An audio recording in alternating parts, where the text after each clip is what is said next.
Iniciamos a nossa triagem conhecendo o nosso paciente.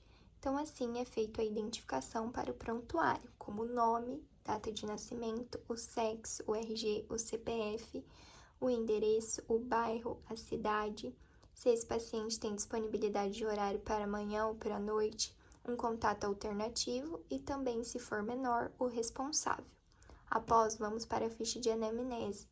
Precisamos saber se o paciente sofre de algumas doenças, como diabetes, pressão alta, febre reumática, desmaios, convulsões, problemas cardíacos, problemas renais, problemas intestinais, problemas no fígado, problemas respiratórios, problemas articulares e problemas neurológicos, ou outros problemas que não foram citados acima. E se ele faz uso de bebidas alcoólicas, se ele fuma e com que frequência ele faz uso de bebidas ou que ele fuma, e se ele está realizando algum tratamento médico, qual tratamento e o número de contato com o médico, qual médico seria, se ele faz uso de algum medicamento também e qual seria esse medicamento, se ele tem alergia a algum medicamento ou substância. Precisamos também saber se o paciente já fez alguma cirurgia, se ele teve problemas com essa cirurgia, se ele teve problemas como cicatrização, anestesia, hemorragia ou com tratamento odontológico e também se está grávida, se está amamentando. Perguntamos também sobre a análise dos hábitos. Quando foi a última consulta ao cirurgião dentista? Escova os dentes quantas vezes por dia? Usa o fio dental, usa enxaguatório, vai dormir sem escovar os dentes, escova a língua, quanto tempo dura a escova de dente e também os hábitos bucais, como roer unhas, morder os lábios, morder objetos, chupar o dedo, apertar ou ranger os dentes e também hábitos alimentares.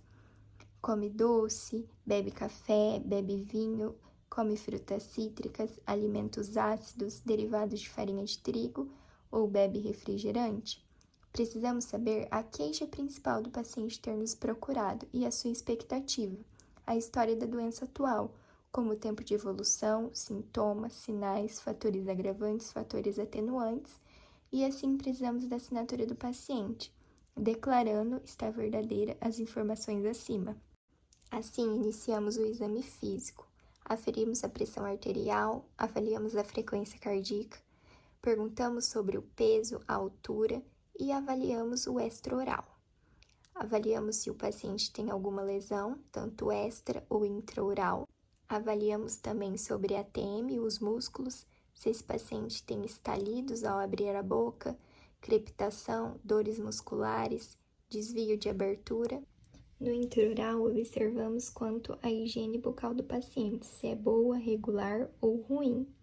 E também análise oclusal, quanto à protrusão, lateralidade direita, lateralidade esquerda, se esse paciente tem faceta de desgaste, a localização, sinais e sintomas de trauma oclusal, se tem mobilidade, sensibilidade e a dimensão vertical. Assim, a gente faz a descrição dos achados clínicos, dente a dente, a condição desse dente, se esse dente tem fratura, se tem lesão cariosa, se tem alteração de cor, se tem abscesso, fístula, mobilidade, retração e entre outras. É feito um exame periodontal simplificado e assim, conforme o resultado, podemos observar se o paciente em 0 tem saúde, 1, sangramento ou sondagem, 2, cálculo supra e sub, 3, bolsas de 3,5 a 5,5 milímetros ou bolsas maior que 5,5 milímetros e a necessidade do tratamento. Após, vamos colocando no odontograma conforme foram os achados clínicos, como lesão de mancha branca, lesão de cárie cavitada, lesão não cariosa, restauração em resina, restauração em amálgama, entre outros. Se for necessidade de exame de imagem, precisamos colocar se foi feita uma periapical, uma interproximal ou uma panorâmica e o diagnóstico por imagem, os achados que foram avaliados na imagem. E também, se tiver necessidade de exames laboratoriais, precisamos colocar o que foi achado nesse exame. Assim, vamos para o plano de tratamento. colocamos qual dente, a região e o tratamento que vai ser indicado para esse paciente. Se tiver custo de laboratório, precisamos colocar também na ficha o que foi feito, o trabalho, o serviço, qual laboratório e o valor. E assim, precisamos, muito importante, da assinatura do paciente estar ciente quanto esse tratamento que vai ser indicado.